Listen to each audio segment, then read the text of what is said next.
গত কয়েকদিন আগে লক্ষ্মীপুরের রামগঞ্জে একটা ছেলেকে মসজিদের মধ্যে ধরে শুধু আমিন বলার কারণে এমন পিটান পিটাইছে, এমন আঘাত করেছে, সে মুমূর্ষু অবস্থায় হাসপাতালে ভর্তি।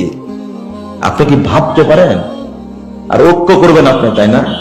আমাদের লোকজন তেমন নাই। জামাত ইসলাম আর হেফাজত দুইটা মিললেই খালেদা হাসিনা দৌড় এমনি পড়ে যাবে। আপনারা দুজন ঐক্য হন তাহলে যথেষ্ট, আমাদের দিয়ে কোনো কাজ হবে না। দুইটা মিলেন তো, আর সাত গুরু বা জুবাইর গুরু মিলেন তো, দেখি পারেন কিনা, দেখি পারেন কিনা। সাত গুরু হলো ইহুদিদের দালাল, তারাই বলছে। আমাদের উলামায়ে কেরাম বহু আগে বলে গেছেন, এখন ইনারা এখন বলছেন। কথা বুঝতে পারেন? আহলে হাদিসরা আগে বুঝে।